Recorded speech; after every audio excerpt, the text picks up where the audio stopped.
ஆமேன். பேசுகிறது மனுஷர் அல்ல, மனுஷ சத்தம் அல்ல, வெளிவருகிறது தேவனுடைய சத்தமா இருக்கட்டும். ஆமேன். கழுதைகளை கொண்டும் கர்த்தர் பேசுகிற தேவனாயிருக்கிறார். காக்கையை கொண்டும் கர்த்தர் ஊழியக்காரர்களை போஷிக்கிற தேவனாயிருக்கிறார். இந்த நேரத்துல நாம் நம்மை அர்ப்பணிப்போம். ஆண்டவரே, எங்களோடு கூட கர்த்தர் நீர் பேசுங்கப்பா. என்னையும் எங்களையும் தாழ்த்துகிறோம் ஆண்டவரே. நீர் எந்த வார்த்தையை பேசி எங்களை எச்சரிக்கவோ, பலப்படுத்தவோ, சுகமாக்கவோ, தைரியப்படுத்தவோ, ஆறுதல் படுத்தவோ, எங்களை சந்தோஷமாக்கவோ உம்முடைய வார்த்தை எப்படியெல்லாம் புறப்பட்டு வர வேண்டியதா இருக்கிறதோ அப்படியாய் புறப்பட்டு வரட்டும். எங்கள் இருதயத்தை திறந்து நாங்கள் காத்திருக்கிறோம். பேசுங்க. இயேசுவின் நாமத்தில் ஜெபிக்கிறோம் பிதாவே. ஆமென். ஆமென். இந்த நேரத்துல என்றைக்காவது நம்ம நினைச்சு பார்க்கிறோமா? இல்ல டெய்லி காலையில எழுந்தவுடன் நம்ம நினைச்சு பார்க்கணும். ஒன்னே ஒன்று என்ன தெரியுங்களா? ஆண்டவரே, ஏன் என்ன தெரிஞ்சுக்கிறீங்க ஆண்டவரே? ஒவ்வொரு நாளும் நம்ம ஏஞ்சிக்கிறப்பே நான் ஏஞ்சிக்கிறோம். ஆண்டவரே, காலையில ஆண்டவரே கூட இல்லை, காலையில நான் செய்யணும், இது செய்யணும், அது செய்யணும், இப்படி பண்ணலாம், அப்படி பண்ண, இதுதான் நம்ம பிளானா இருக்கும். ஆனா எழுந்து இருக்கும் பொழுதே ஆண்டவரே, எதற்காக என்னை தெரிந்து கொண்டீங்க? ஹல்லேலூயா. Why me Lord? Why me? ஏன் ஆண்டவரே என்ன தெரிஞ்சுக்கினீங்க? கேட்கணும். நம்ம கேட்கணும். நம்ம எவ்வளோ கோவம் வந்துடுச்சுன்னா, ஏன் தான் உங்களை கட்டிக்கணுமோ, ஏன் தான் நான் பொருந்தணும், அப்படியெல்லாம் சொல்றோம் இல்ல? அந்த மாதிரி என்னைக்குன்னா ஒரு நாளைக்காவது ஆண்டவர்கிட்ட, ஆண்டவரே ஏன் என்ன தெரிஞ்சுக்கிறீங்க ஆண்டவரே அப்படின்னு நம்ம கேட்க ஆரம்பிக்கணும். கேட்க கேட்கத்தான் ஆண்டவர் ஏன் நம்மள தெரிஞ்சுக்கினாருங்கிறத புரிய வைக்க ஆரம்பிப்பார் நம்முடைய வாழ்க்கையில. எஸ்தர் எப்பவுமே எனக்கு ரொம்ப சந்தோஷம், எப்பவுமே உற்சாகமான ஒரு சாட்சிங்களை தான் சொல்லும். ஆண்டவருடைய வார்த்தையை கேட்டோம், நாங்க நடக்கிறோம், இப்படியா இருக்குது, எங்களுக்கு பலன் தருகிறது என்று. ஆமா, ஒரு நாளைக்கும் ஆண்டவருடைய வார்த்தை தான் நம்மள கட்டுகிறதா இருக்கிறது. இடிந்து போன நம்மை கட்டுகிறது, வார்த்தை கட்டுகிறது, பலப்படுத்துகிறது, சந்தோஷப்படுத்துகிறது, ஆறுதல் படுத்துகிறது, தைரியப்படுத்துகிறது, சுகமாக்குகிறது. எல்லாமே தேவனுடைய வார்த்தை மாத்திரம் தான். அதில் ஒரு நாளும் நம்ம கேட்கணும் ஆண்டவர்கிட்ட, ஆண்டவரே ஏன் என்ன தெரிஞ்சுக்கினீங்க ஆண்டவரே? நம்ம தெரிஞ்சுக்கணுமா ஆண்டவரே, இல்ல ஆண்டவர் நம்மள தெரிஞ்சுக்கினாரா? வேத வசனத்தின் படி நாம் பார்க்கும் பொழுது நம்ம அவரை தெரிஞ்சிக்கவே இல்லை. அவ்வளோ அளவுக்கு அவரை தெரிஞ்சுக்கிற அளவுக்கு நமக்கு அறிவும் இல்லை, நம்ம ஞானவான்களும் இல்லை, ஞானவதிகளும் அல்ல. ஆண்டவர் தான் நம்மள தேடி வந்தாரு. ஹல்லேலூயா. நான் தேடி போகவில்லை, என்னை தேடி வந்தீர் ஐயா. ஹல்லேலூயா. நம்ம தேடி போகல அவரை, அவர் தான் நம்மள தேடி வந்தார். ஹல்லேலூயா. அவர் நம்மை தேடி வந்தார். அந்த நோக்கம், எதற்காக நம்மை தேடி வந்தார், ஏன் நம்மை தெரிந்து கொண்டார்? இப்படியே நம்ம வந்தோம், போறோம், ஜெபிக்கிறோம், நான் உண்டு, என் குடும்பம் உண்டு, என் சாட்சி உண்டு, என்னுடைய அப்படியே சர்க்கிள் உண்டு, என்னுடைய வட்டாரம் உண்டு, இப்படியே இருக்கவா ஆண்டவர் நம்மை தெரிந்து கொண்டார்? எதற்காக ஆண்டவர் தெரிந்து கொண்டாருன்றதுல நிறைய விதம் இருக்குது. ஆனா இன்னைக்கு சுருக்கமாக ஒரு விதத்தை குறித்து நம்ம பார்க்க போறோம். நிறைய வசனத்தை நம்ம ஊழியக்காரர்கள் மூலியமா கேட்டு இருக்கிறோம், அநேக செய்திகள் மூலியமா கேட்டு இருக்கிறோம். ஆனா இன்னைக்கும் நம்ம வேத வசனத்திலிருந்து தான் அதை நம்ம பார்க்க போறோம். வார்த்தை ஒண்ணுதான், ஆனா ஒரு நாளும் அந்த வார்த்தை பல விதமா பேச ஆரம்பிக்கும். ஹல்லேலூயா. இந்த நாள்ல நம்ம தெரிஞ்சு கொண்டதான ஒரு பகுதி என்னவென்றால், நான் கேட்ட ஆண்டவர் ஏன் என்ன தெரிஞ்சுக்கினீங்க? நான் கேட்குவேன், ஒரு நாளும் கேட்கும், ஒரு நாளைக்கு ஒரு பதில் கொடுக்குவார் அவரு. ஆனா இன்னைக்கு ஆண்டவர் கொடுக்கிற பதில் என்னன்னு சொல்லிட்டு நம்ம பார்க்கும் பொழுது, யோவான் 15வது அதிகாரம் 16வது வசனம். யோவான் 15வது அதிகாரம் 16வது வசனத்துல ஆண்டவர் ஆண்டவர் நம்மளை எப்படி தெரிஞ்சுக்கிறாரு, எதற்காக தெரிஞ்சுக்கிறாருன்னு சொல்லிட்டு நம்ம பார்க்க போறோம். இன்னைக்கு நம்ம கேட்கறது மாத்திரம் இல்ல, அதன்படி இன்னைக்கு நம்மள ஒப்பு கொடுக்க போறோம், அதன்படி நம்ம செய்ய போறோம். ஆமென். எல்லாருமே ஆண்டவர் என்ன பண்றாருங்க? 28வது மத்திய 28வது அதிகாரத்துல 18, 19, 20 நம்ம வாசிக்கிற வசனம்லாம் என்னங்க? நீங்கள் புறப்பட்டு போய் சகல ஜாதிகளையும் சீஷராக்குங்கன்னு தான் சொன்னாரு. இன்னைக்கு ஒருத்தரும் இங்க இருக்கிற ஒருத்தரும் சீஷர்கள் தான். யாரும் யாருக்கு குறைந்தவர்கள் அல்ல. யாரும் பெரியவங்களும் இல்லை, யாரும் சின்னங்களும் இல்லை. ஊழியக்காரங்கன்றதால யாரும் ஏதோ ஒரு இது இல்லை. நம்ம ஊழியக்காரர்களை, பெரிய பாஸ்டர்ஸ்களை தவிர மற்ற எல்லாமே அவர்களோடு கூட சேர்ந்து நம்ம நிக்கிற ஒரே கட்டடங்கள் தான் அவர் கீழே இருக்கிற கட்டடங்கள். அதால தரை குறையா நம்ம யாரும் எடை போடக்கூடாது. ஆண்டவர் நம்மள ஒருத்தரையும் சிஷ்யர்களாய் உருவாக்கி கொண்டு இருக்கிறார். நம்மளா ஒரு நாள் புறப்பட்டு போனோம். ஹல்லேலூயா. இருக்கிற இடத்துலயே நம்ம இருக்க விரும்பக்கூடாது. செய்யற காரியத்தையே செய்யறதுல திருப்தி அடையக்கூடாது. இன்னைக்கு நம்ம அதை செய்ய போறோம். இந்த வசனத்தின் அடிப்படையில நம்ம பார்க்கும் பொழுது யோவான் 15:16 ஆண்டவர் சொல்றாரு, நீங்கள் என்னை தெரிந்து கொள்ளவில்லை. ஃபர்ஸ்ட் கரெக்ட் அண்ட் ரைட்டா சொல்றாரு. சொல்றேன் இல்லையா, ஆண்டவரே உன்னை தேடி நான் வந்தனே, ஆண்டவரே இங்க வந்தனே, அங்க வந்தனே, இவ்வளவு செலவு பண்ணின்னு வந்தனே, நான் இவ்வளவு செலவு பண்ணனே, நான் இவ்வளோ எல்லாத்தையும் தியாகம் பண்ணனே, ஆண்டவரே இங்க இருந்து அங்க ஓடி வந்தனே, அங்க இருந்து இங்க ஓடி வந்தனே. சொல்றோம் இல்ல. ஆனா ஆண்டவர் சொல்றாரு, நீங்க என்னை தேடி வரவில்லை, நீங்கள் என்னை தெரிந்து கொள்ளவும் இல்லை, நான் உங்களை தெரிந்து கொண்டேன். எத்தனை பேருக்கு அந்த நிச்சயம்? ஆண்டவர் என்னை தெரிந்து கொண்டார். உங்க நெஞ்சு மேல கையை வச்சு சொல்லுங்க, ஆண்டவர் என்னை தெரிந்து கொண்டார். ஒருத்தரும் சொல்லுங்க, ஆண்டவர் என்னை அவர் தெரிந்து கொள்ளாவிட்டால் இந்த இடத்துல நாம் வந்து உட்கார்ந்து இருக்க முடியாது. ஆண்டவர் நம்மை தெரிந்து கொண்டார். அழைத்தவர் அநேகர், தெரிந்து கொள்ளப்பட்டது சிலர். அந்த சிலரை கர்த்தர் இந்த இடத்துல கொண்டு வந்து உருவாக்கி கொண்டிருக்கிறார், அவருடைய நாமம் மகிமைப்படும்படியாக. ஹல்லேலூயா. நம்மை அவர் உருவாக்குகிறார். ஆண்டவர் சொல்றார், நான் உங்களை தெரிந்து கொண்டேன், நான் உங்களை தெரிந்து கொண்டேன். ஹல்லேலூயா. you are chosen people. நீங்க தெரிந்து கொள்ளப்பட்ட பாத்திரங்கள். 1 பேதுரு 2:9 சொல்றாரு இல்லைங்களா, அந்த காலத்திலிருந்து ஆச்சரியமான ஒளியிடத்துக்கு வரவழைத்தவருடைய புண்ணியங்களை அறிவிக்கும்படியாக கர்த்தர் நம்மை தெரிந்து கொண்டார்.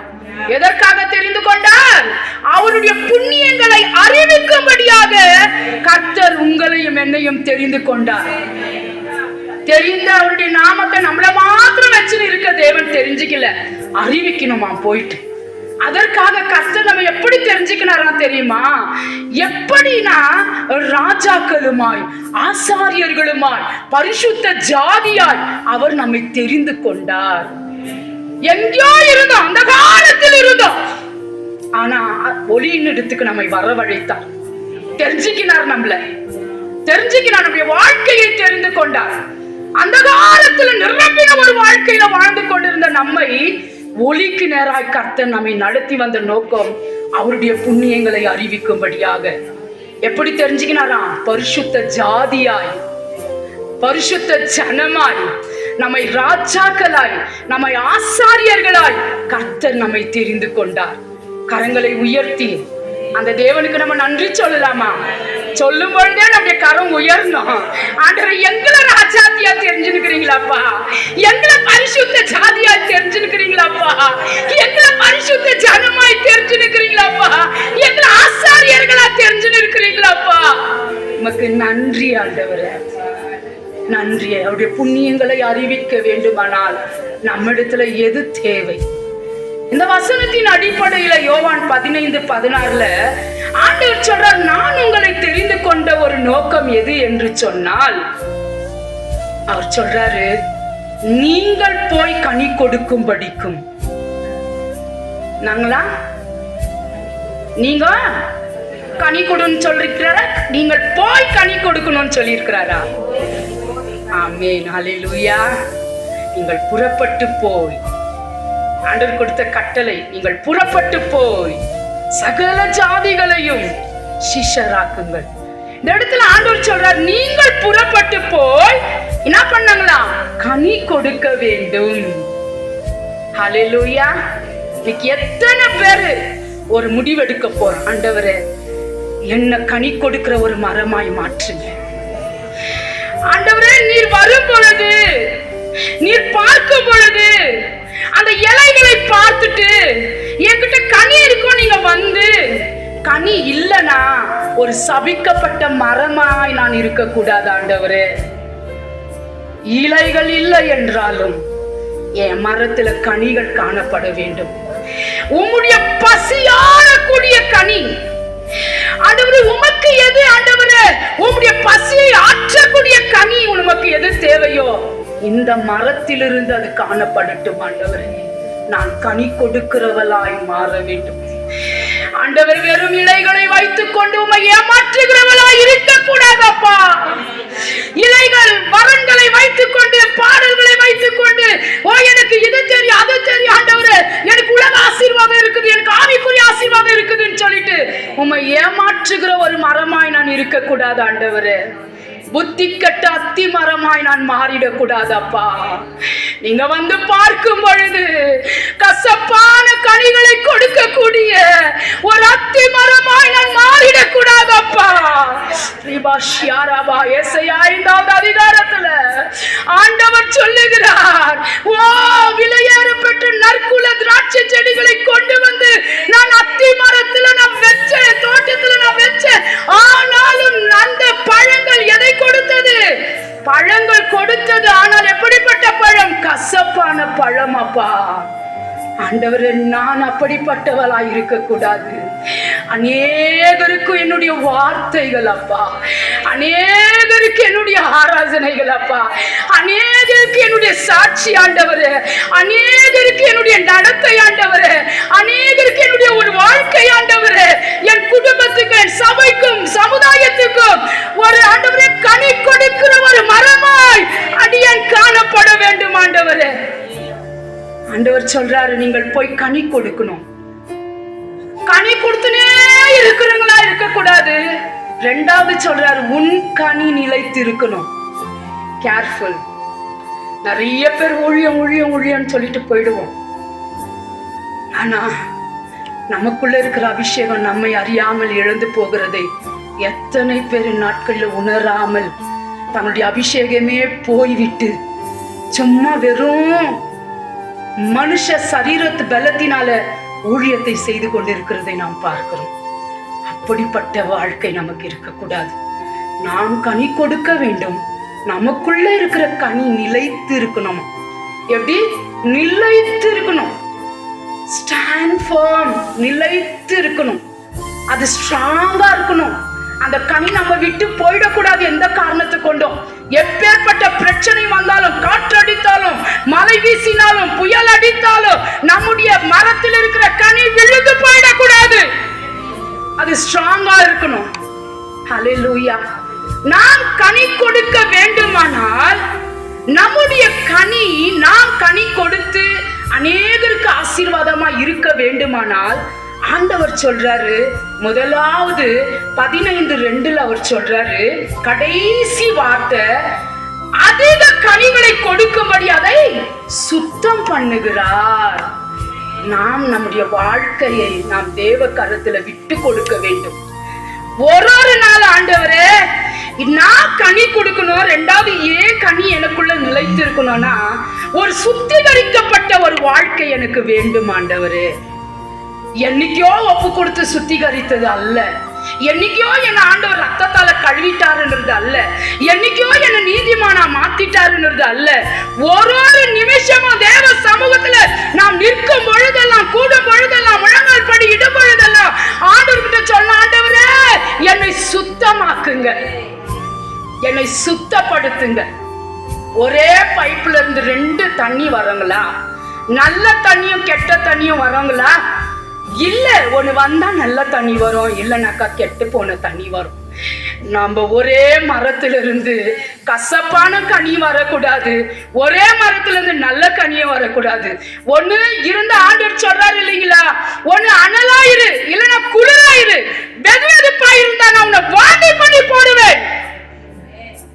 கசப்பான கனியும் கொடுத்துக்கின்னு நல்ல கனியும் கொடுத்துக்கின்னு இல்லைங்களா? சபையில ஒரு வேஷம், குடும்பத்துல ஒரு வேஷம், வெளியே ஒரு இல்ல. ஆண்டவரே, நான் எங்க போனாலும், நான் எங்க இருந்தாலும் ஆண்டவரே, உங்களுடைய சமூகம் இருக்கிறதை நான் உணர வேண்டும்.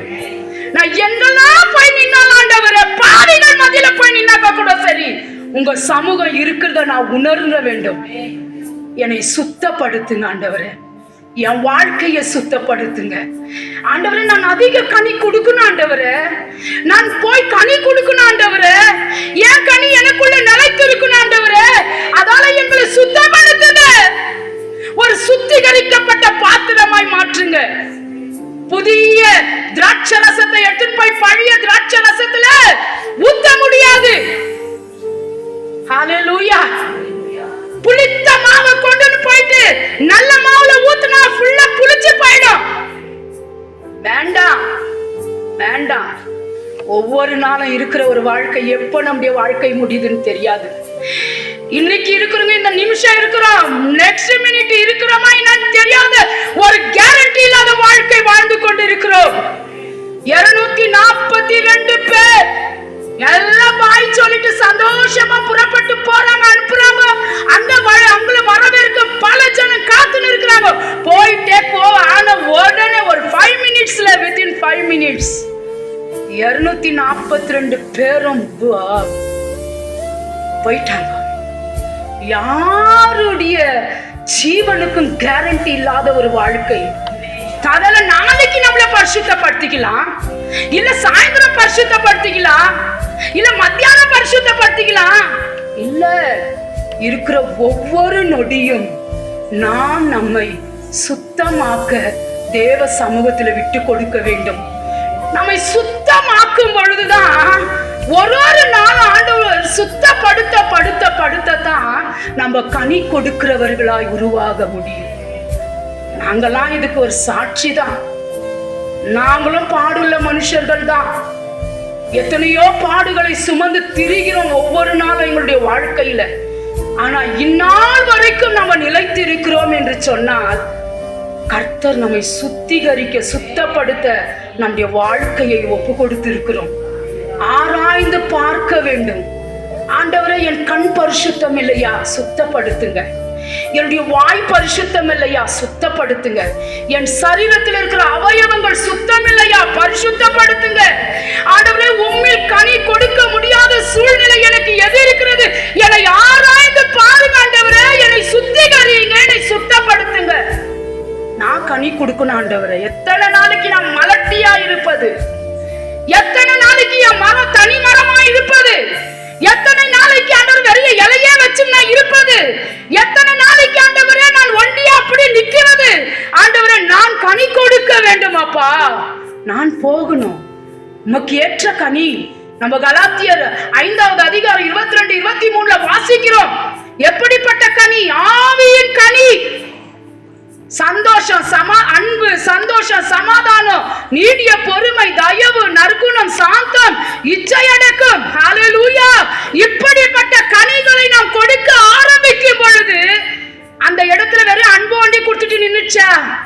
இல்ல, 9 கனிகளையும் நாம் கொடுக்க வேண்டுமானால் ஆண்டவர் நம்மை சுத்திகரிக்க நாம் நம்மை ஒப்பு கொடுக்க வேண்டும். நம்முடைய வாழ்க்கையை ஒப்பு கொடுக்க வேண்டும். அப்பதான் நம்ம அதிக கனிகளை கொடுக்க முடியும். 2வது நம்ம பார்க்கிறோம், ஆண்டவர் சொல்றாரு நாம் எப்படி கனி கொடுக்க முடியும்னா 4வது வசனத்துல, என்னில் நிலைத்திருங்கள், நானும் உங்களில் நிலைத்திருப்பேன். எப்படியா, எப்படி நம்ம கனி கொடுக்க முடியும்? என்னில் நிலைத்திருங்கள், நானும் உங்களில் நிலைத்திருப்பேன். என்னில் நிலைத்திருங்கள் என்றால் என்ன? எப்படி நிலைத்திருப்பது? ஏசப்பா வர வச்சுட்டு, ஆண்டவரே நீங்க வாங்கோ, இந்த உங்களோட கூட நாங்க அப்படியே இது பண்றோம், அப்படி வேற எதுனா அவருடைய வார்த்தையில நம்ம, அவர்தான், அவர் வேற இல்ல, வார்த்தை வேற இல்ல. ஆதியில தேவன் வார்த்தையாயிருந்தார், அந்த வார்த்தை மாம்சமானது இல்லைங்களா? அவர் வேற இல்ல, வார்த்தை வேற இல்ல. என்னில் நிலைத்திருங்கள் என்று சொன்னால் அவருடைய வார்த்தையில நாம் நிலைத்திருக்க வேண்டும். ஒவ்வொரு நாளும் ஆவிக்குரிய மனிதர்கள் தேவனுடைய வார்த்தை வார்த்தை வார்த்தை, வசனம் என்கிற வார்த்தை, வார்த்தை என்கிற வசனம், வசனம் என்கிற அப்பம், ஜீவ அப்பம், அதை நாம் சாப்பிட சாப்பிட சாப்பிடதான் அவருக்குள்ள நாம் நிலைத்திருக்கிற ஒரு அனுபவத்துக்குள்ள நாம் வர முடியும். இல்லைன்னா சும்மா அப்படி போட்டு சும்மா அப்படி பிடுங்கி எடுங்க அந்த செடியை வந்துடும் அப்படியே கையோடும். ஒரு செடி பாருங்க, செடிதான், ஆனா எடுக்க எடுக்க அது வரவே வராது, ஸ்ட்ராங் ஆயிடும். ஏன்னா அந்த மண்ணோடு கூட அந்த வேற என்ன ஆயிடுது, போய் ஒட்டிக்குது. நம்முடைய வேறு அப்படித்தான் இருக்கணும், அப்படிதான் இருக்கணும். நம்மளும் வேறா இருக்கணும், வேறா இருக்கணும். முதலாவது வேற மாறணும். நம்ம அந்த வேறு எவ்வளவு ஸ்ட்ராங் ஆகுதோ அவ்வளோக்கு அவ்வளோ நம்ம அந்த செடி மண்ணோடு கூட ஒட்டி இருக்க முடியும், தேவனோடு கூட ஒட்டி இருக்க முடியும். என்னில் நிலைத்திருங்கள், நானும் உங்களை. அவருக்குள்ள நம்ம நிலைச்சிருந்தோம், அவர் வார்த்தை நமக்குள்ள இருந்துச்சுன்னா தான் அவர் நமக்குள்ள கிரியை செய்ய முடியும். அவருடைய வார்த்தை நமக்குள்ள இல்லைன்னா நான் கேட்கறத வச்சியோ, பாஸ்டர் சொல்றத வச்சியோ, சிஸ்டர் சொல்றத வச்சியோ, மற்ற ஊழியக்காரங்கள் பேசுறத வச்சியோ நம்ம ஆண்டவர்கிட்ட நிலைச்சு நிக்க முடியாது. ஹல்லேலூயா.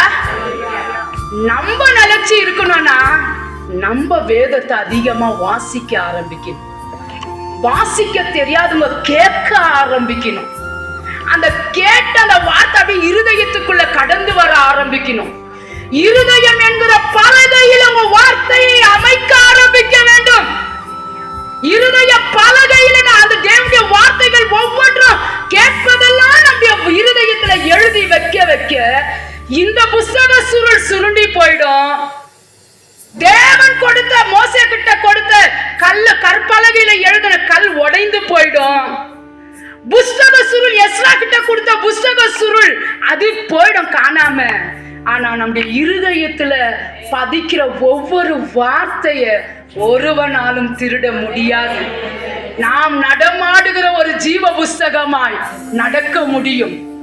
அதில் ஒரு சிறு புஸ்தகமாய், நிறைய புஸ்தகம் இருக்குது இல்லைங்களா பரலோக ராஜ்யத்துல, சிறு சிறு புஸ்தகம், அந்த ஒரு சிறு புஸ்தகமாய் நாம் நம்முடைய வாழ்க்கையில மாற முடியும். அவர் சொல்றாரு, என்னில நீங்க நிலைச்சிருங்க, என் வார்த்தை உங்களில. பாருங்க, ஆண்டவர் சொல்றாரு 7வது வசனத்துல, நீங்கள் என்னிலும் என் வார்த்தைகள் உங்களிலும் நிலைத்திரு. அதுதான் எக்ஸ்பிளைன் பண்றாரு. 4வது வசனம் ஒருவேளை உங்களுக்கு தெரியாம இருந்துச்சுன்னா அது யாருன்னு பாக்குறப்போ கீழே சொல்றாரு 7வது வசனத்துல, என் வார்த்தைகள் உங்களிலும் நிலைத்திருந்தால் நீங்கள் அதிக கனிகளை கொடுக்க முடியும். 1 யோவான் 3:24 பாருங்க. 1 யோவான் 3:24 சீக்கிரம். 1 யோவான் 3:24 அவருடைய கட்டளைகளை கை கொள்ளுகிறவன் அவரில் நிலைத்திருக்கிறான். பாத்தீங்களா? என் வார்த்தை உங்களிலும் நிலைத்திருந்தால் நீங்க கனி கொடுப்பீங்க. எப்படி? அவருடைய கட்டளையில நம்ம நிலைத்திருக்கணும். அவர் கொடுத்த இந்த ஜீவ புஸ்தகத்தில் இருக்கிற ஒவ்வொரு கட்டளைகளையும் கற்பனைகளிலும் நாம் நிலைத்திருக்கும் பொழுதுதான் ஆண்டவருக்காக நம்ம கனி கொடுக்க முடியும். 1 யோவான், அதே 1 யோவான் 4:16 பாருங்க, எதுல நிலைத்திருக்கணும்னு.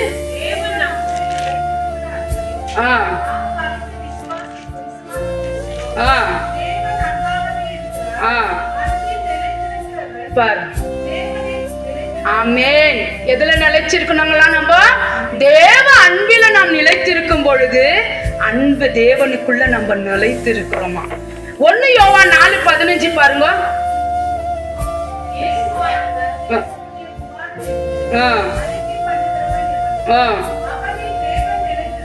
ஆமென். இயேசு கிறிஸ்துவானவரை தேவன் என்று அறிக்கை பண்ணுகிறவன் எவனோ அவருக்குள்ள நிலைத்திருக்கிறானா. வசனம் இதெல்லாம் நிலைத்திருக்கிறத குறிச்சி எதுலெல்லாம் நம்ம நிலைச்சு இருக்கும் பொழுதுதான் கனி கொடுக்க முடியும். இயேசு கிறிஸ்து இல்லைன்னா கனி கொடுக்க முடியுங்களா? அந்த யோவான் 15:1 சொல்றாரு, நானே மெய்யான திராட்சை செடி, என் பிதா திராட்சை தோட்டக்காரர். இல்லைங்களா? அது மாத்திரம் இல்ல, அவர் என்ன சொல்றாருங்க, எண்ணி கனி கொடாது இருக்கிற கொடியை அதை அறுத்து போடுறாரு இல்லைங்களா? ஆனா கனி கொடுக்கிற கொடிகளை அவர் சுத்தம் பண்ணுகிறார் என்று சொல்லி நாம் பார்க்கிறோம். நாம் கனி கொடுக்க தேவன் நம்மை சுத்திகரிக்க நாம் நம்மை ஒப்பு கொடுக்க வேண்டும். ஹல்லேலூயா. எப்படிப்பட்ட கனி என்று சொன்னால் எபேசியர் 5:9 பாருங்க. 5:9 முதல்ல நம்ம பார்த்தோம் கலாத்தியர் 5:22-23.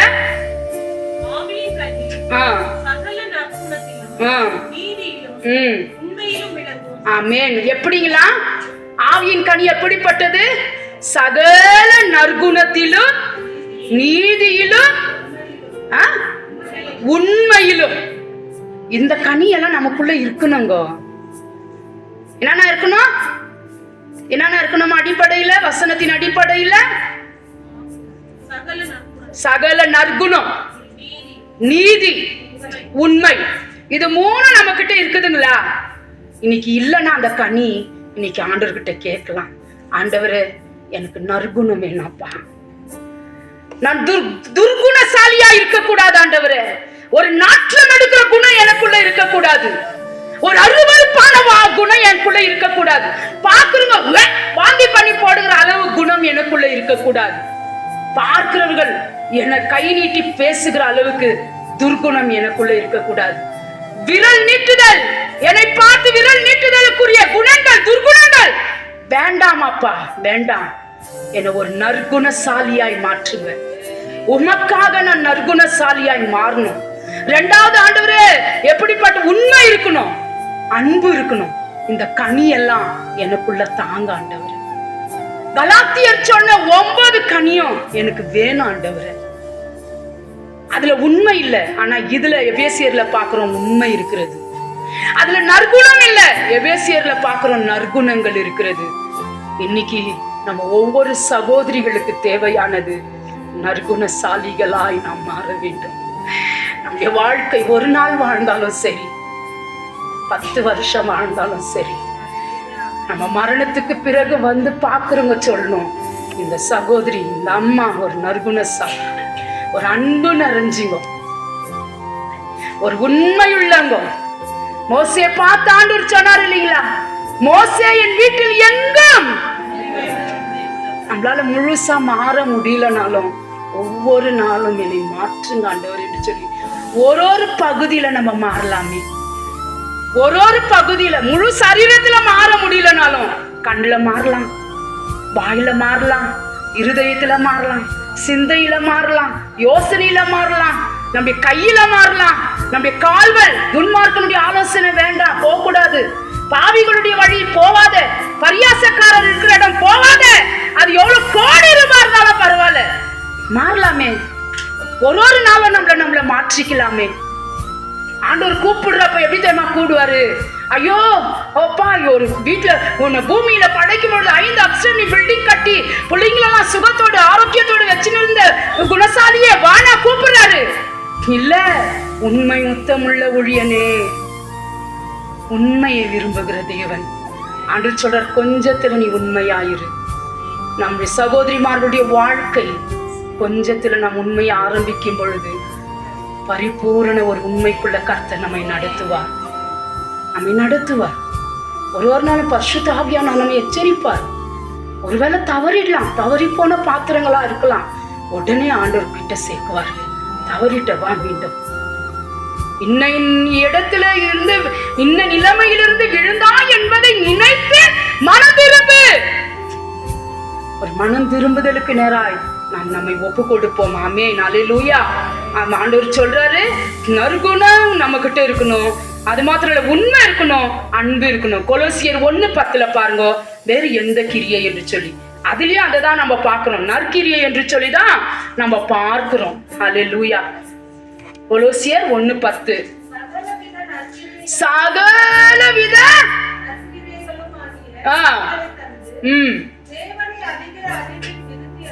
ஆமென், ஆமென், அல்லேலூயா. எப்படிப்பட்ட கனி? சகல விதமான நற்கனி, சகல விதமான. வேதத்துல ஆராய்ஞ்சு பார்க்கிறப்போ எதெல்லாம் கனி பார்க்கிறப்போ ஒரு நாளும் நம்ம ஒப்பு கொடுக்கலாம். ஆண்டவர், அன்பு எனக்கு தாங்க, அன்பு என்ற கனி வைங்க. உங்க வீட்டுல நான் கேர்சல்ல சொல்லியிருக்கிறேன். எங்க கேர்சல்ல நீங்க வந்து பாத்தீங்கன்னா ஒருத்தரும் ஒரு வீட்லயும் 9 கனி ஒரு மரம் போல வரைஞ்சி, அதுல பழங்களை எழுதி வரைஞ்சி, அதுல ஒரு விதமான பழங்களை எழுதி, அதுல பேருங்களை எழுதி வீட்டுல வச்சிருக்குவாங்க. இன்னொன்னு எபேசியர் 6வது அதிகாரம். ஒரு நாளும் பாஸ்டர் சிஸ்டர் எடுத்துன்னு இருக்கிறாங்க இல்லைங்களா வசனம், ஆவிக்குரிய சர்வாயுத வர்க்கம் 6. அதையும் ஒரு மனுஷ போல எங்க பேத்தி எங்க பிரைசி அவ அழகா ஒரு மனுஷ மாதிரி இது பண்ணி அதுல எல்லாம் போட்டு பாதரட்ச, ஷீல்டு, மார்க்கவசம், பெல்ட்டு, தலைச்சீரா, கேடகம் இதெல்லாம் போட்டு வீட்டுல வச்சிருக்கோம். ஒரு கேர்சல் வீட்லயே இருக்கும். அதெல்லாம் ஒரு நாளும் நம்முடைய வாழ்க்கையில அதை பாக்குறப்ப ஆண்டவரே எனக்கு இந்த கனி தாங்க, இன்னைக்கு தாங்க ஆண்டவரே, எனக்கு இந்த கனி தாங்க. இன்னைக்கு கேட்கிறவன் தான் பெற்றுக்கொள்ளுவான், கேட்காம பெற்றுக்கொள்ள முடியாது. நம்ம அப்போ நம்மளுக்கு அது ஞாபகம் இருக்காது. எப்பயுமே ஞாபகம் இப்படி எட்டா தானே ஞாபகம் இருக்கும். அப்போ நம்ம பாக்குறப்பெல்லாம் அது வேணும்னா நம்ம என்ன பண்ண முடியும்? அது நம்ம முன்னால ஆண்டவர் சொல்றாரு இல்லையா, பிள்ளைங்க படுக்கிறப்போ, ஏஞ்சிக்கிறப்போ, உட்கார்றப்போ, நடக்கிறப்போ இவைகளை குறித்தே பேசு. அப்போ நம்ம அதை குறிச்சே நம்மளுக்கு தியானம் இருக்கணும்னா நம்ம ஒரு ஃபிகர் வரைஞ்சி அதுல இது பண்ணிட்டு ஒரு நாளும் நம்ம ஜெபிக்கலாமே. ஆண்டவர்கிட்ட கேட்கலாம், ஆண்டவர் எங்களை நிறுத்துங்கப்பா. நான் அதுல மூலியமா 2 வார்த்தையை நான் தியானிச்சேன். ஆனா இதுல நமக்கு டைம் கரெக்டா இருக்கிறதால இதோடு கூட நான் முடிக்கலான்னு இருக்கிறேன்.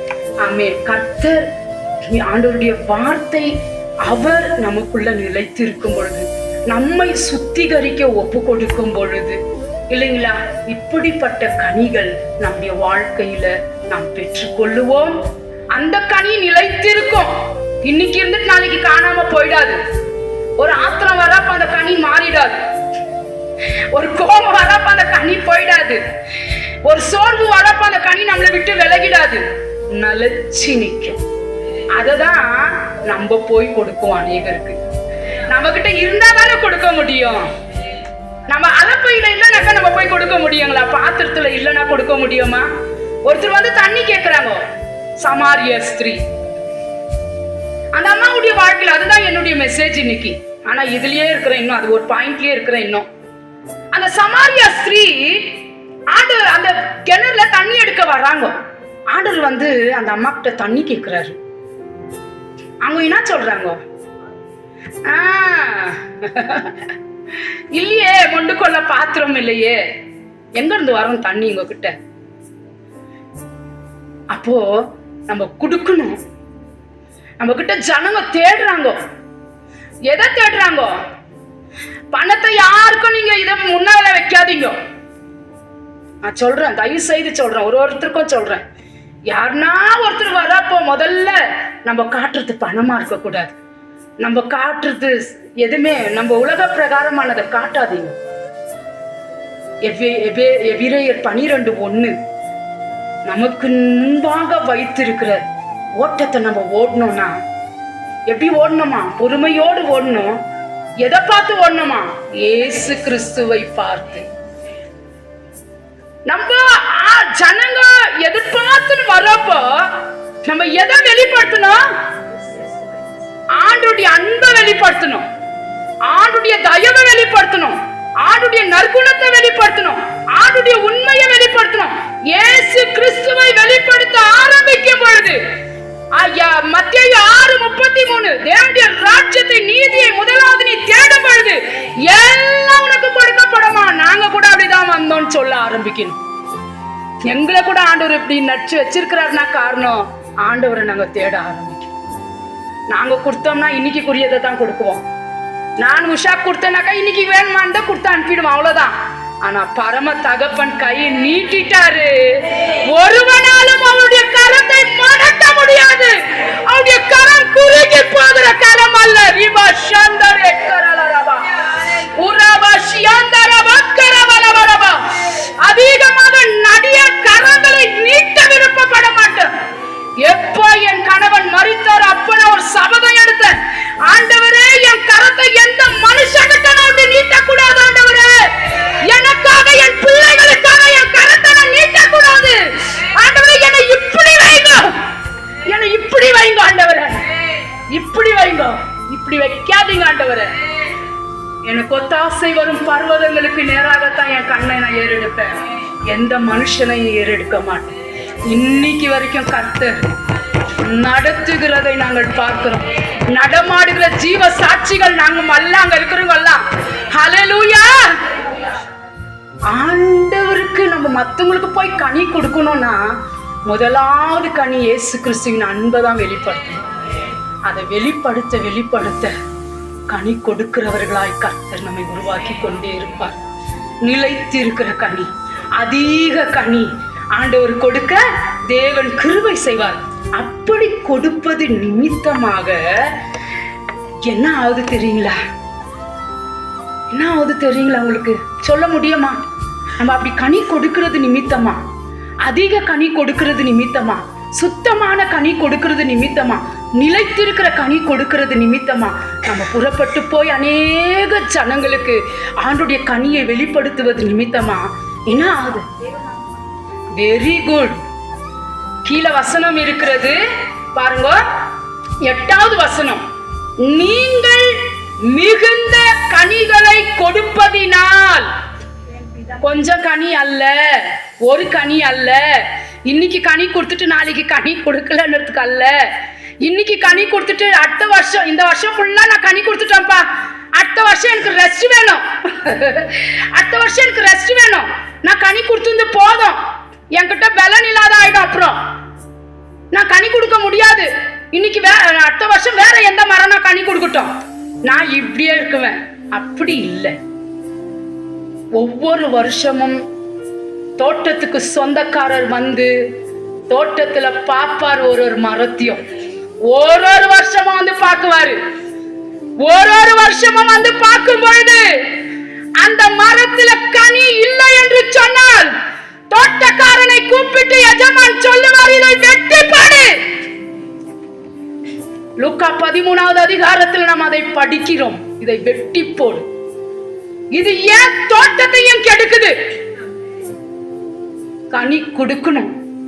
ஒவ்வொரு வருடமும் வந்து இப்படியாக எஜமான் பார்ப்பார். நம்மள கணக்கு கொடுத்தவர், நம்மை வைத்தவர் பார்ப்பார், இந்த பூமிக்கு அனுப்பினவர் பார்ப்பார். கனி கொடுக்கதான் நம்மை தேவன் அனுப்பி இருக்கிறார். கனி கொடுக்கலன்னா வெட்டி போடுவார் ஆண்டவர். இந்த இடத்துல பார்க்கிறோம் நம்ம யோவான் 15:2 கனி, எண்ணில் கனி கொடாது இருக்கிற கொடி அதை அறுத்து போடுகிறார். நீ கனி கொடுக்கலன்னா உன்னை அறுத்துடுவார் ஆண்டவர். நீ கனி கொடுக்கலன்னா உன்னை வெட்டிடுவார் ஆண்டவர். ஆண்டவருக்காக நாம் கனி கொடுக்க வேண்டும். ஒரு எச்சரிப்பின் சத்தம் இது, ஒரு எச்சரிப்பின் சத்தம். கனி கொடுக்கவில்லை என்றால், வெறும் நான் மாத்திரம் அந்த பலன் அனுபவிப்பேன் என்றால், வெறும் இந்த வருஷம் நான் கனி கொடுக்கிறேன், நெக்ஸ்ட் இயர் என்னால முடியாது என்று சொன்னார், ஐயோ இது வேணாம் எனக்குன்னு உதவிட்டு போயிட்டா, ஐயோ இந்த ஊழியம் எனக்கு வேணாம், இந்த இது காரியம் எனக்கு வேணாம், சபை எனக்கு வேணாம், ஐயோ இந்த வேலை எனக்கு வேணாம் உதவி தள்ளிட்டு போயிட்டோம்னா போதும், நான் செஞ்ச ஊழியம்லாம் போதும், அது போதும், என்னை பரலோகத்துக்கு இட்டுன்னு போயிடும். இட்டுன்னு போமா. ஒவ்வொரு வருடமும் எஜமான் வருவார், ஒவ்வொரு நாளும் வருவார். அவர் பார்வைக்கு ஒரு வருடம் ஒரு நாளை போல ஒரு நாளும் வருவார். அதால வர வருஷம் பலன் கொடுக்கலாம் இல்ல, இன்னைக்கு நான் கனி கொடுக்கணும் ஆண்டவரே. இந்த பார்வைக்கு ஒரு வருஷம் ஒரு நாள் அப்பா, 1000 வருஷம் ஒரு நாள் அப்பா. அப்பா நாங்க கனி கொடுக்கணும்ப்பா, எங்களை வெட்டி போட்டுறாதீங்கப்பா, எங்களை அறுத்து போட்டுறாதீங்கப்பா, எங்களை நினைச்சு வைங்கப்பா, எங்களை சுத்தப்படுத்துங்கப்பா. நாங்களும் கனி கொடுக்கணும். போனா தானே கனி கொடுக்க முடியும். உட்கார்ந்த இடத்துல இந்த கனி கொடுக்க முடியுமா? போ போ, நீ போய் கனி கொடு, நீ புறப்பட்டு போ. ஹல்லேலூயா. இன்னைக்கு ஏன் அப்படியே விமன்ஸ் கூடுகை வெறும் 30 பேர் 25 பேரோட நின்னு இருக்குது? கனி கொடுக்கல நம்ம, கனி கொடுக்கல நம்ம. போய் கனி கொடுக்கல, கூட்டின்னு வரலாம். ஒரு சகோதரிகளை கூட்டின்னு வரலாம், கூட்டின்னு வரலாம். வாங்கோ, தேவ சமூகத்துல நம்ம இருக்கலாம். வாங்கோ, நம்மளுக்கு எந்த ஊழியம் இருக்குதோ என்னவோ வேண்டாம், தேவ சமூகத்துல போய் ஒரு எஸ்தரை போல செபிக்கலாம், ஒரு தெபோராவை போல போராடலாம். ஒரு அண்ணாலை போல கண்ணீர் விடலாம், ஒரு யாகலை போல சத்துருவை முறியடிக்கலாம், ஒரு எலிசபெத்தை போல யோவானை பெற்றெடுக்கலாம், ஒரு மரியாதை போல இயேசு கிறிஸ்துகளை பெற்றெடுக்கலாம். வாங்கோ, கனி கொடுக்க வேண்டும். அப்படி கொடுப்பது நிமித்தமாக நம்மளுக்கு இந்த உலகத்துல எந்த கிரெடிட்டும் இல்லைனாலும், பாஸ்டர் பாக்குறாங்களோ, சிஸ்டர் பாக்குறாங்களோ, யார் பாக்குறாங்களோ,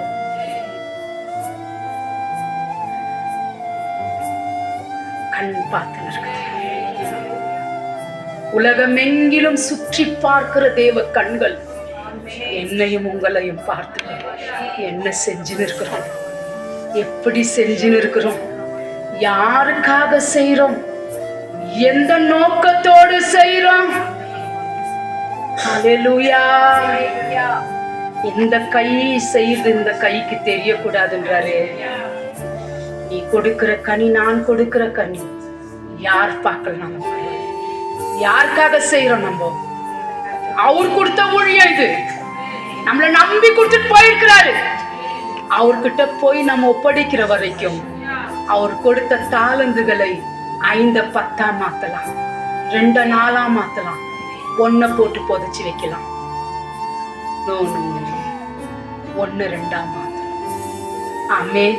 அப்படி செய்வது நிமித்தமாக ஆண்டவர் 8வது வசனத்துல சொல்றாரு, நீங்கள் மிகுந்த கனிகளை கொடுப்பதினால் என் பிதா மகிமைப்படுவார். கரங்களை தட்டி ஆண்டவருக்கு ஹல்லேலூயா. பிதாவானவர் மகிமை பண்ணணுமா இல்ல மனுஷன் மகிமை பண்ணணுமா? ஆமென். நாம் செய்கிற ஊழியங்கள் நிமித்தமா, நாம் செய்கிற ஜெபங்கள் நிமித்தமா, நாம் கொடுக்கிற கனிகள் நிமித்தமா எந்த மனுஷன் மகிமைப்படுத்துவது வேண்டாம். பிதாவின் நாமம் மகிமைப்பட்டா போதும். என்னை கனப்படுத்துகிறவனை நான் கனப்படுத்துவேன். இந்த கனம் நமக்கு இந்த பூமியில கிடைக்குதோ இல்லையோ, பரலோகத்துல நிச்சயமாய் நமக்கு உண்டு. அவன் அவனுக்குரிய கிரியைகளுக்கு தக்க பலன் அவரோடு கூட வருகிறது. ஹல்லேலூயா. பிதாவானவர் மகிமைப்படுறது மாத்திரம் இல்ல, இயேசு கிறிஸ்துவே சொல்றாரு, எனக்கும் நீங்கள் சிஷ்யராயிருப்பீர்கள். ஹல்லேலூயா. நாம் சிஷ்யர்களாய் மாற வேண்டும், நாம் சிஷ்யர்களாய் மாற வேண்டும். தொற்காலை போல, தபிதாவுலை போல மாற வேண்டும். நற்குணசாலிகளாய் மாற வேண்டும். பெரோயா பட்டணத்தாரை போல மாற வேண்டும். ஹல்லேலூயா. அப்போஸ்தலர் நாட்களிலே ஆக்கிலா பிரிஸ்கிலா எப்படியாக போய் ஊழியத்தை செய்தார்களோ, அப்படியே ஒரு பிரிஸ்கிலாவை போல நாம் மாற வேண்டும். பிரிஸ்கிலாவை போல மாற வேண்டும். ஹல்லேலூயா. தேவ கரத்துல நாம் நம்மை ஒப்பு கொடுப்போம். இன்னைக்கு கேட்போம் ஆண்டவர்கிட்ட, ஆண்டவரே கனிகள் மிகுந்த கனினா ஒண்ணு, நிறைய இருக்கிறது என்ன சொல்றோம்? மிகுந்த கனிகள். கனிகள் எனக்கு மிகுந்த கனிகள் வேணும்ப்பா. இருக்கிற 1 வச்சு 2 வச்சு 3 வச்சு நான் திருப்தி படக்கூடாது. ஆண்டவர் வேதத்தில் இருக்கிற சகல கனிகளிலும் ஆண்டவரை நான் நிரப்பப்பட்டவளாய் காணப்பட வேண்டும். நான் ஒரு பர்ஃபெக்ட் இல்லப்பா, நான் பரிபூரணர் அல்லப்பா. உம்மை போல நல்லவர் ஒருத்தர் இல்லப்பா. உம்மை போல முழுமை யாரும் இருக்க முடியாது. ஆனா முழுமையாக விரும்புகிறோம் அப்பா. நாங்க நாளுக்கு நாள் கிறிஸ்துவின் நற்கந்தங்களாய் மாற விரும்புகிறோம் அப்பா. நாளுக்கு நாள் நாங்கள் கிறிஸ்துவுக்குள்ள வளர விரும்புகிறோம் அப்பா.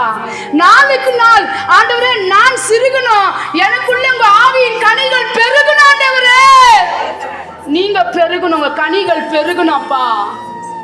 ஆண்டவரே என்னை பார்க்கும் பொழுது என் தலையை யாரை பார்க்க கூடாது, தலைக்கு மேல இருக்கிறவங்க கனிகளை பார்க்கணும். ஆண்டவரே மரத்தையோ வேரையோ ஆண்டவரே இலையையோ ஜனங்க பார்க்க கூடாதப்பா. இது எவ்வளவு உயரம் இருக்குது, இது எவ்வளவு செழிப்பா இருக்குது, இது எங்க இருக்குதுன்னு இல்லப்பா. ஆண்டவரே கனியை பார்க்கணும். ஆண்டவரே சங்கீதம் 1 ஞாபகம் வருது எனக்கு, 3வது வசனம், அவன் நீர்க்கால்களின் ஓரமாய் நடப்பட்டு தன் காலத்தில் தன் கனியை கொடுத்து இலையுதிராதிருக்கிற மரத்தை போல இருப்பான். அவன் செய்வதெல்லாம் சொல்லுங்க, நான் சொல்லிட்ட செய்வதெல்லாம் இன்னும்